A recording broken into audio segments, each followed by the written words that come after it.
Welcome to the 6-Minute Daily. This is a little bit of a pre-show and sound check to say hello to each and every one of you. Got a great bunch of friends out there already, and we've got to get started on saying hi, and we've got lots of stories coming out. I will be talking very quickly. Again, it's a Thursday. It'll be a shortened day as far as the show goes, so we'll get closer to 15 minutes than we will to the hour and a half that we've been doing lately. So just a few words. I had a great time last night at the celebration. Got a claim on it for some reason. I already challenged it, disputing the claim. I'm like, wait a minute, I made the countdown and I made the the music. The music came actually from the audio library of YouTube. It's free to use. So I was like, I don't know what this is, but it isn't a claim. So we'll see how that goes. They're just trying to steal my money. And it was CNBC, to be fair, saying it was part of the Olympics on day 8 or something. What a garbage claim. YouTube, come on now. We got FKHC 2005, obviously our favorite polar bear is here. Snort Poopus Q Burr. Looks like a few other folks are here.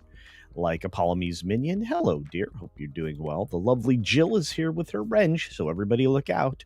All of my wrenches are certified to use them. And they do. They fix things like nobody's business. I have the best wrenches in the business, and I thank them each and every day. Terry Rose, good to see you, my friend. Got a few other folks like Ista Phobos out there. Eminem Fish, who's struggling with a neighbor's issue. Oh, my. We got a few other folks out there in the world like Walter Tomaszewski. Maybe a quick call to Disney Parks to see how they have been handling their sewage problems. That'll help you. They'll help out. Native Hawaiian in the house, 808 forever, my friend. That's right. Just dropped by to say hello on the way to the doctor's appointment. Ooh, I hope everybody has a great day. I hope you have a decent visit to the doctor. We got to drop in real quick a message from our friend SFXF314 Sabertooth Raptor for 5. Culture Casino Cash saying there is another version of the JP lawyer escaping the T-Rex. This version, he blasts off like a rocket. The T-Rex seems to be confused. I can't wait to check these out. I'm going to have a little bit of extra time when I am en route to the movie theater today, so maybe I can catch them on my phone. That service dog is out there. The beautiful people, the beautiful people. Thank you for that. John Gibson's out there. Good to see you, John Gibson III. Joseph A. is here. Good to see you, my friend. We've got Griffin saying, to all comic and historical fiction lovers, the comic Prince Valiant first appeared in February 13 of 1937. It is one of the 5 oldest consecutive comics still written today. Amazing! Plus, I like Prince Valiant. Pretty cool.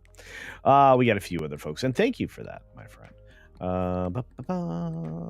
What did I do? What did I do? Pictures of you. Scott Cook's out there. Good to see you. Good to see you. We got Bimo Betta. He called Bimo Betta over on Rumble along with Ms. Pick Cafe. Good to see you, dear. Caveat Ties is hanging out over there as well. And we got a little extra weatherman yesterday because he was here last night. Hopefully we see him in a moment. But we got Butta Biscuit out there saying, howdy. Howdy you. And of course, oh, good. Not enough sleep. Penny. Not meaning to yawn at you, Penny. Just in general. Need to get more rest. Let's see. Still suffering from the nasty knock to my head. I hope you're feeling better, Jill. Very worried about you, dear. Hopefully you need to maybe go see the doctor. Theliato's out there. And Alyssa is here. Good to see you. Empress NM is here. It's almost Friday the 13th. Kind of, sort of, maybe. We got Valentine's Day mañana. Vinny T, good morning. Good morning to you. Carl Singh is here. Who else we got? We got Frank. Frank is here. Frank's here. We gotta like it when Frank's here. And I think we're gonna have to go. I got a couple of supers to get to. At least a member chat from the very lovely Juliet. Let's see what Juliet says after 4 months of celebrating. It says, good afternoon, young Gandalf and Mayar. I don't know. I never know if I say that right, but it's great to see you, Juliet, and thank you. All right, folks and friends, we've got to go. Hey, Davina's here. I see Davina. I still like Lavinia. I know. Who else is out there? O.C. Dobbins is out there. Good to see you, friend. Razorburn, what's going on? Rivethead. Hey, Luis Messina is here. What's up? Caradwin. Have you ever tried to train your beard to wave hello? I need to work on that. All right. Okay, everybody. 6 minutes starts now. Good morning, good afternoon, good evening, or good night, wherever you are, whenever you're watching. Thanks for checking out the 6 Minute Daily. We have a lot to talk about, not a lot of time to do it in. Unfortunately, no bear story today. I tried to find one. I had a bear cartoon, but that just wasn't going to swing it. But what isn't going to swing it, I don't think, is John Lithgow playing Dumbledore. First of all, he's not British. Second, he doesn't kind of look like you would expect for Dumbledore. And will he be good if he does it? Probably. He's a good actor, but I don't know. Tough sell. We got Todd Haynes spreading his ignorance everywhere once again, talking about Trump's presidency in Hollywood. I'm going to tell you right now, Trump was the only president to talk about Hollywood since Bill Clinton. That's going back a long, long way. He's like, look, we're in a particular crisis right now. No kidding. And the only person that's mentioned that they wanted to help you fought against forever and ever. And you, in particular, my friend, were one of the worst. But he is serving as the Berlin Film Festival jury president, amongst other people. Did you know there are people going to present over there that are not German? And they're people presenting the Baftas, which are not English. This is very strange.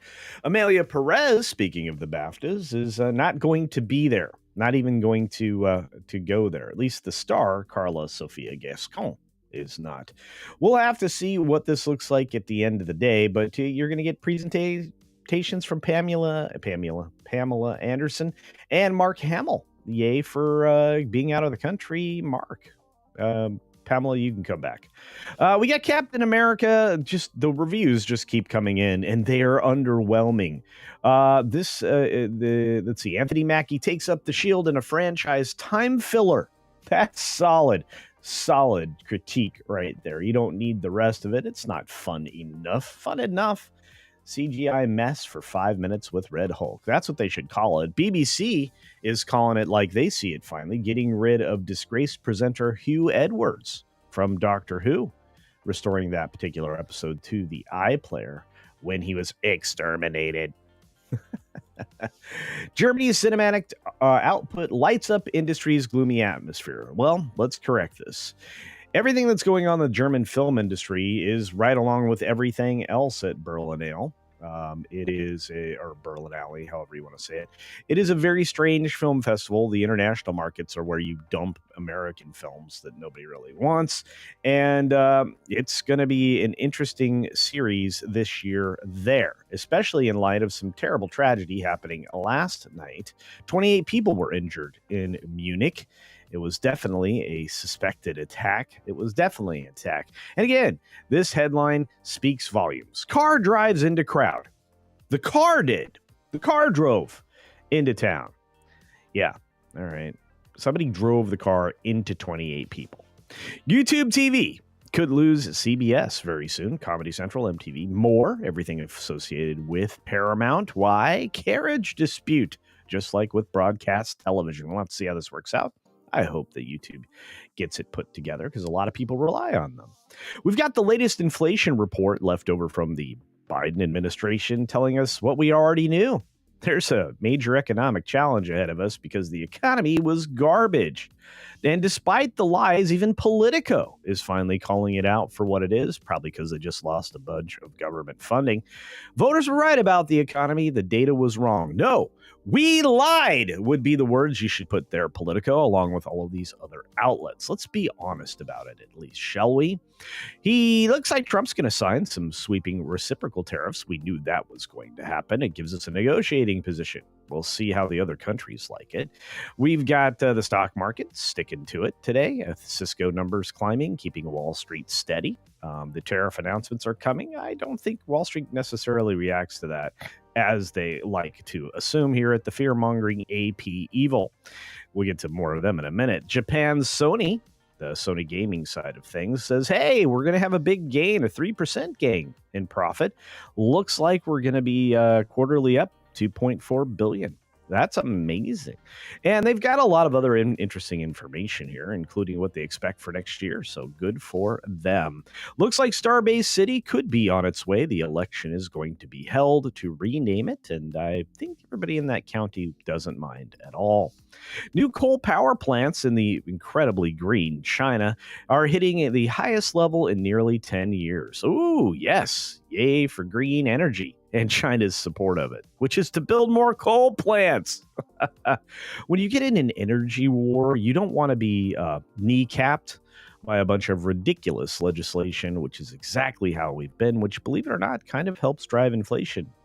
Energy makes everything move. I'm going to keep saying that until people start to recognize it. And recognize this. The White House says it has the right to punish AP reporters over Gulf naming dispute. AP's changed this headline many times, but when we get to bonus time, I'm going to actually play the clip of Caroline here when she basically tells shill sellout reporter of Caitlin Collins exactly what she said from the very beginning. If we think you're misrepresenting things or you're not using factual information, you may not get invited to things.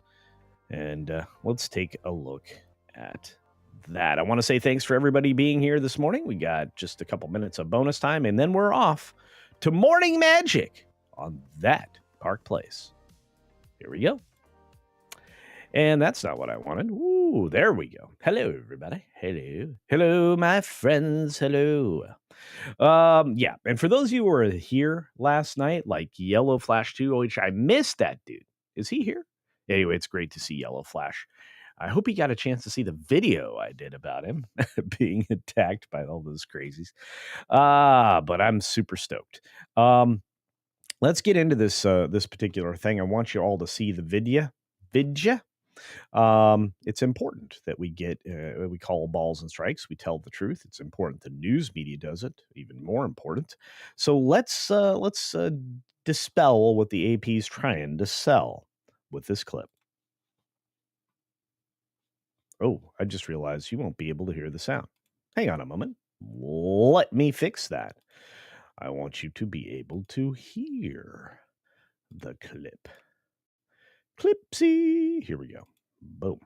All right. Which White House official made the decision to bar the AP reporter from the Oval Office and the diplomatic reception room last night? Well, first of all, let me just set the record straight.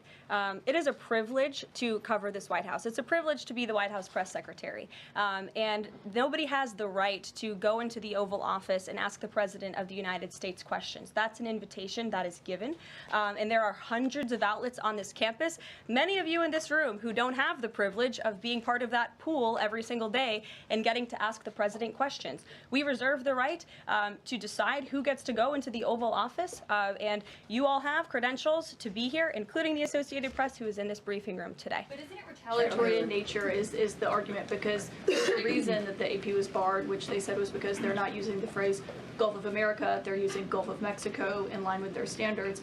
And so the question here is this setting a precedent that this White House will retaliate against reporters who don't use the language that you guys believe reporters should use? And how does that align with the First Amendment commitment that you were just talking about? I was very upfront in my briefing on day one that if we feel that there are lies being pushed by outlets in this room, we are going to hold those lies accountable. And it is a fact that the body of water off the coast of Louisiana is called the Gulf of America. And I'm not sure why news outlets don't want to call it that, but that is what it is. The Secretary of Interior has made that the official designation in the Geographical Identification Name Server. And Apple has recognized that. Google has recognized that. Pretty much every other outlet in this room has recognized that body of water as the Gulf of America. And it's very important to this administration that we get that right, not just for people here at home, but also for the rest of the world. And there you go. Pretty straightforward explanation. AP spins their headlines the way they want to. They are starting to really be something I need to replace for authoritative news, which I'm starting to really have a problem with. But it is what it is. And I don't know. we'll have to take a look at where this ends up at the end of the day. If the AP all of a sudden disappeared, I don't think anybody would be sad. There's a substantial amount of funding, as I've pointed out before, that comes through the Gates Foundation. They probably got some USAID money. I refuse to call it aid because they did very little of that, mostly redistribution of money to NGOs, lining the pockets of a lot of not friends, but foes, just so it would rhyme. We've got less than 3 minutes until we get started over on That Park Place Live with Morning Magic. And I want to make sure you make it throughout the day. You don't have to touch that dial. Redirects from here to there if you're on YouTube.